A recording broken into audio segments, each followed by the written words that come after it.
So there is bright light, and as we dim the light slowly and slowly and slowly, eventually it gets dark. So brightness to dark. Same thing about sound. Lots of sound, noise maybe. It diminishes, less and less loud. Eventually silence. You can talk about it same way about smell as well. The goal of the Dhyan yogis that Bhagavad Gita has been telling us is to find kind of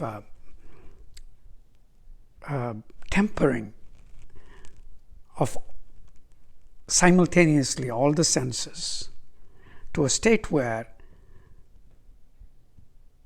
we are in between light and darkness, sound and silence,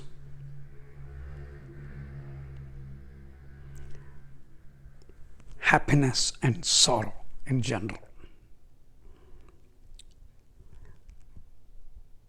Whether or not we want to do it, some of us are going to choose the Karma Yoga, and most of us, that seems to be the most practical. There, we have to deal with happiness and sorrow and all other dualities simultaneously. If we are happy at one moment, we are going to be sad another moment. So, there is that give and take that we may be sort of fine-tuning within our lives. We may say, I don't want to be too happy because I don't want to be too sad. And sort of find a balance that is suitable for us. But for a Dhyan yogi, in order to reach that superior status, they have to control that desire completely. In fact, Bhagavad Gita says in the next verse, chapter 6, that rescue the mind from this bombardment of desire.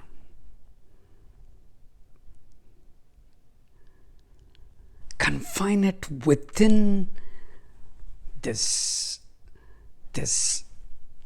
conscience.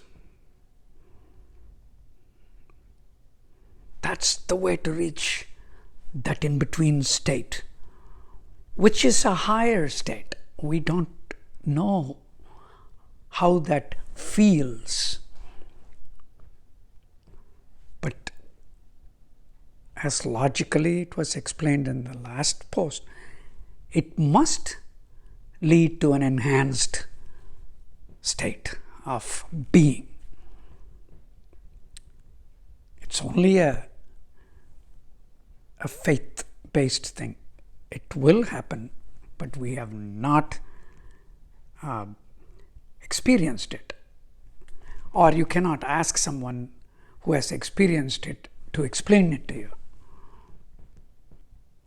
So for achieving that status, one has to be devoid of passion.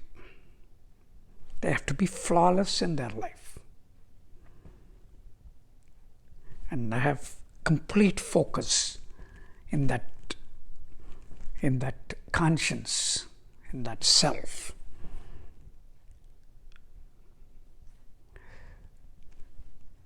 Bhagavad Gita in today's verse 28 adds a magical touch to it in order to explain to us. Krishna says, when you are able to do this, reach that level of control, and the higher state of mind. It's like you have been touched by this magical stone or a bead that turns everything into gold when it touches it. Brahma Sampsparsham is what is the term used in that verse. So when we attain that state, it's like our soul or our conscience has been touched by this magical bead that turned my soul into the highest possible state, or my conscience into the highest possible state. So the alchemy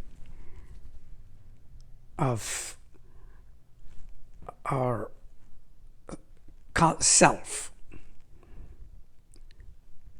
we have turned into gold. In other words, we have been touched by the Brahman, and we therefore become that. Lofty philosophy.